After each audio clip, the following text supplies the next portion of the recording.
Assalamualaikum. Jumpa lagi Football United ringan amatiran ala gua.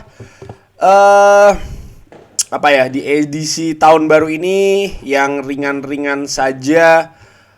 News update kali ya. Seperti biasa dari manchestereveningnews.co.uk.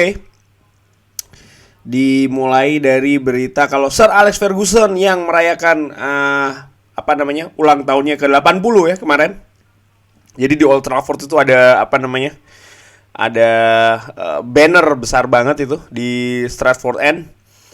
Selain itu juga ya seperti biasa ya, chants tentang Sir Alex Ferguson bergema berulang kali di sana. Ini dikabarkan kalau Sir Alex Ferguson sangat menikmati gol dari Scott McTominay. Wah, memang golnya keren sih menurut gue ya. Lalu ini versi manchestereveningnews.co.uk play ratings atau rating pemain menghadapi Burnley. Ya, gua bacain aja ya. Dimulai dari David De Gea, ini nilainya 6. Ya ya memang tidak banyak juga sih dia ya melakukan penyelamatan. Gol kebobolan dari Aaron Lennon juga kalau menurut gua sih ya bukan salah dia juga sih ya. Ya maksudnya kalau dibilang wah harusnya dia bisa menepis, kalau buat gue sih enggak, itu bola agak tricky sih ya. Aaron Wan-Bissaka dinilai 5, Eric Bailly 5 ya karena ada error di situ. Harry Maguire 5, setuju, Harry Maguire tampil seperti biasa ya. Tidak cukup meyakinkan di pertandingan kemarin itu. Luke Shaw 7, sepakat. Luke Shaw tampil berbeda di pertandingan kemarin, tampil lebih baik dari Luke Shaw di penampilan terakhirnya bersama Manchester United. Scott McTominay mendapat nilai 8, setuju, tampil sangat energetik kalau gue bisa bilang di lapangan tengah. Tidak saja berperan cukup banyak dalam memotong bola, tapi juga bagaimana dia berperan ketika Manchester United ini melakukan serangan ya, utamanya dari depan sepertiga dari pertahanan terakhir Burnley. Nemanja Matic dinilai 6, sepakat menurut gue, karena bermain cukup bagus sebenarnya Nemanja Matic. Cuman menurut gue ada beberapa momen dia ini tidak terlihat. Mungkin ini kalau ringan amatiran ala gue ya akan sedikit berbeda kalau yang dimainkan mungkin ya seorang Donny van de Beek. Tapi ya anyway, kita butuh orang juga kan yang berada di depan pertahanan, artinya di depan 4 back ataupun juga 2 back center back ini, dan dipilihlah seorang Nemanja Matic kemarin ini. Lalu Jadon Sancho dinilai 6. Wah, gue tidak setuju kalau Jadon Sancho dinilai 6 karena menurut gue penampilannya terutama di babak pertama cukup bagus ya. Mungkin bisa 7 sih kalau menurut gue ya. Mason Greenwood dinilai juga 6. Ini juga gue kurang setuju. Mason Greenwood di babak pertama juga bagus. Kalau seandainya ini kombinasi antara babak pertama dan babak kedua mungkin bisa jadi, karena babak kedua memang agak melempem ya Mason Greenwood, Pak. Sebenarnya pada saat itu gue berpikir Mason Greenwood akan diganti oleh either Marcus Rashford atau Jesse Lingard atau bahkan Elanga ya, tapi ternyata tidak. Lalu Cristiano Ronaldo dinilai 6. Ya sepakat sih, karena Cristiano Ronaldo memang betul dia melakukan gol ya, bikin gol. Dia juga berperan di gol yang lain. Cuman menurut gua seharusnya dia bisa menciptakan gol lebih banyak di pertandingan itu. Paling tidak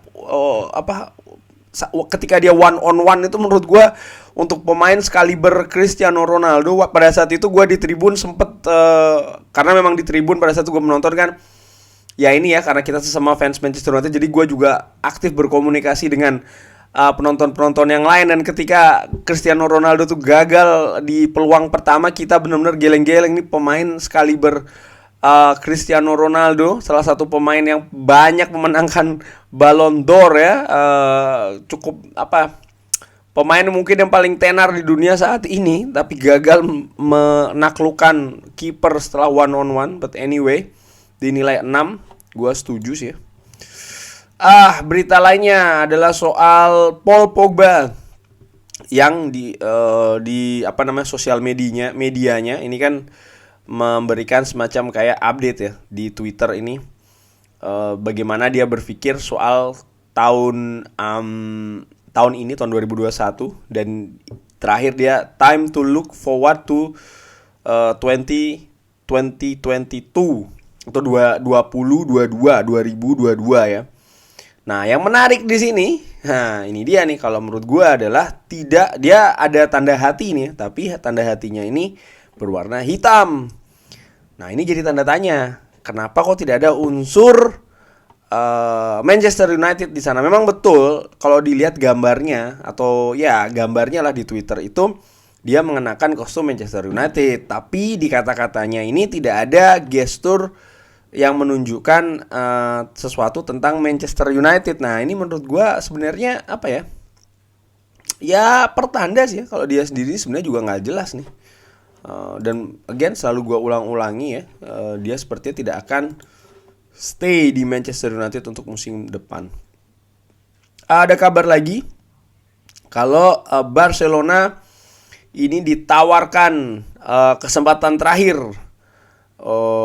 over chance ya, bukan kesempatan terakhir ya, ditawarkan seorang Anthony Martial.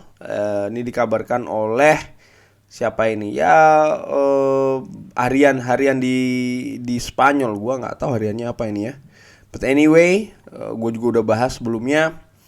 Lalu ini ada berita penting soal Jorge Mendes yang menampik isu bahwa Cristiano Ronaldo akan meninggalkan Manchester United, karena kan ada rumor-rumor yang mengatakan kalau Ronaldo ini menawarkan dirinya ke Barcelona ya kan, dan klub-klub lain juga, karena tidak puas dengan situasi di Manchester United. Dan sang agen ini Jorge Mendes mengatakan kalau Cristiano Ronaldo ini sangat happy di Manchester United, dan dia akan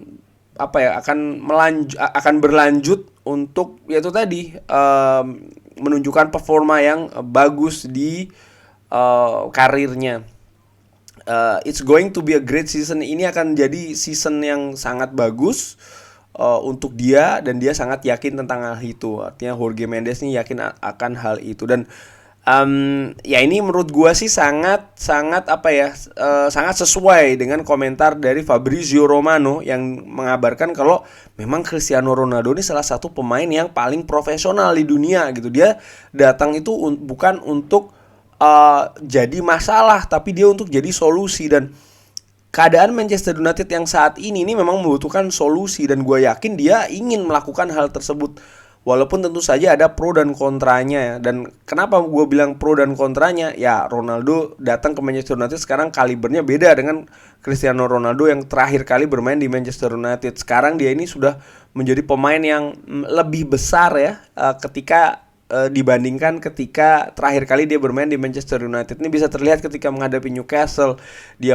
ya terlihat seperti kesal terhadap pemain lain. Kemarin ketika menghadapi Burnley pun juga demikian. Tapi menurut gua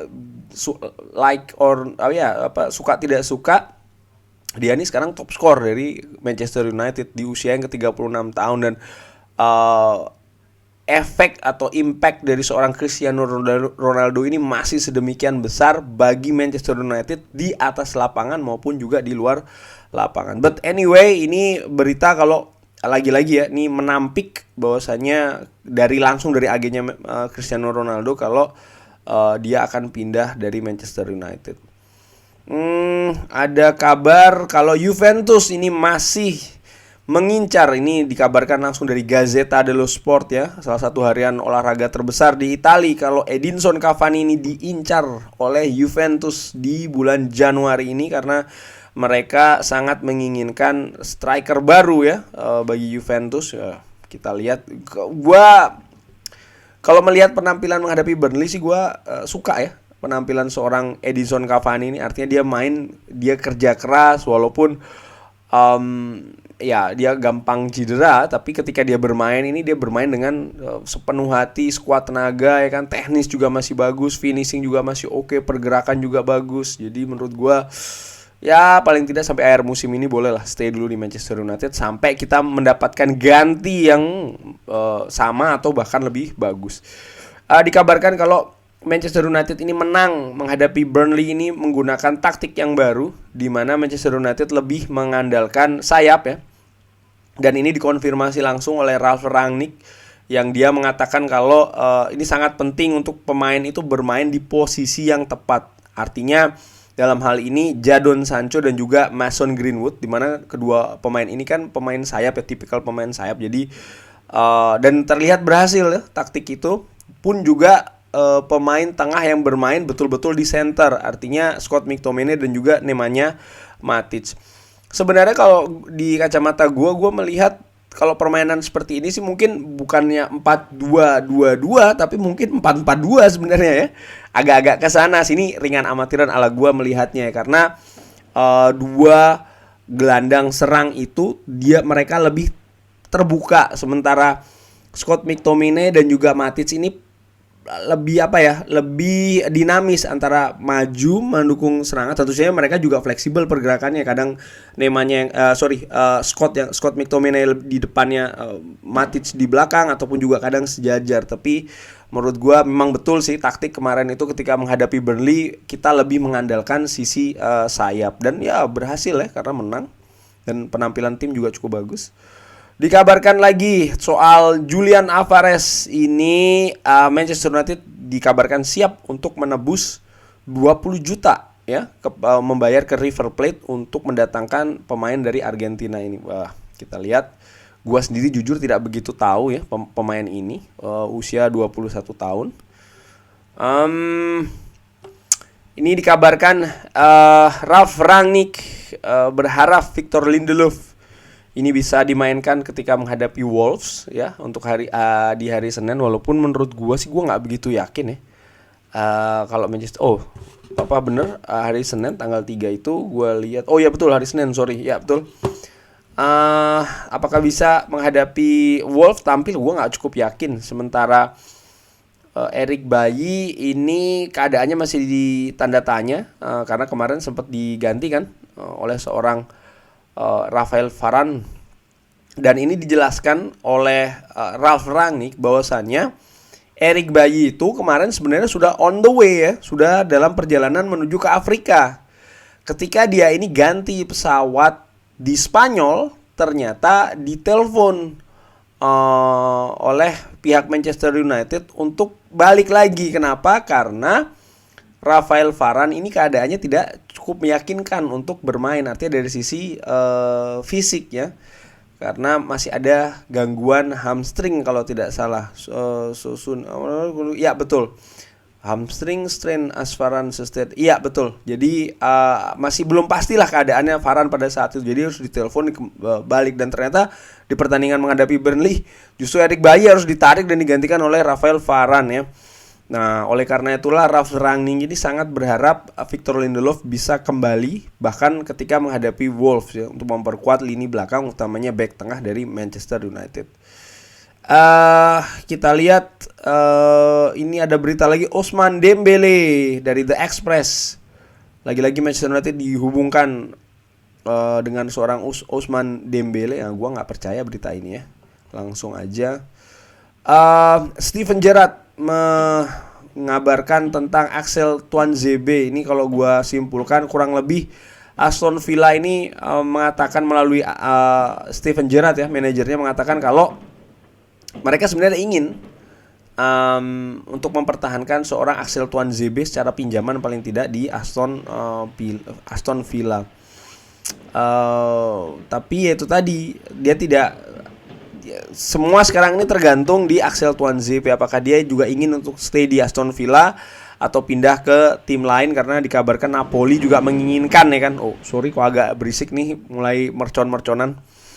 Jadi Napoli kan juga menginginkan. Kalau gue gue ulangi, kalau gue sih berpendapat gue pingin supaya Axel Tuanzebe ya bertahan ada di Manchester United. Kalaupun dia tidak sering dipakai di Aston Villa, mungkin tidak ada salahnya pindah ke Napoli ya, supaya jam bermainnya itu lebih banyak. Karena menurut gue back tengah kita ini butuh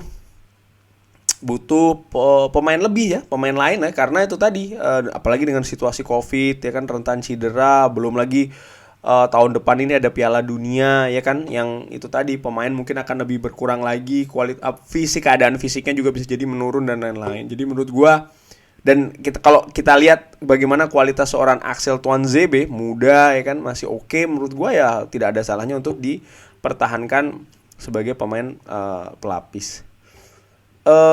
Sevilla dikabarkan oleh L'Equipe ini juga menginginkan Anthony Martial. Dua tim ini ya, Barcelona dan juga Sevilla. Feeling gue kayaknya ke Sevilla, cuman kita lihat apakah akan terjadi beneran atau tidak. Kita nantikan. Yang tidak kalah menariknya, menurut gue adalah siapa yang akan menggantikan Anthony Martial di Manchester United. Ada berita apa lagi? Oh, sepertinya itu saja. Coba gue lihat ya. Gue screening cepet-cepet ini, ternyata tidak ada kabar lain ini sepertinya. Oh ya, Newcastle dikabarkan ini sedikit lagi akan mendatangkan Kieran Trippier. Ya, Manchester United tadinya sempat dikabarkan ingin mendatangkan Kieran Trippier, tapi menurut gua sekarang penampilan Diogo Dalot makin bagus, jadi tidak ada alasan untuk mendatangkan bek kanan baru, karena menurut gua Diogo Dalot ini sekarang bisa menjadi atau memperlihatkan betul-betul ancaman bagi seorang Aaron Wan-Bissaka. Aaron Wan-Bissaka tidak senyaman seperti musim lalu, di mana dia bisa dibilang sangat nyaman dengan posisinya ya, main jelek, main bagus, tetap dipasang terus. Sekarang ada Diogo Dalot yang bisa memberikan ancaman kepada seorang Aaron Wan-Bissaka. Menurut gue tidak perlu mendatangkan bek kanan sih, karena itu tadi bagaimana peningkatan kualitas dari seorang Diogo Dalot. Itu kayaknya jadi berita penutup kali ini. Thanks for watching. Jangan lupa sholat, like, komen, dan juga subscribe. Wassalamualaikum warahmatullahi wabarakatuh.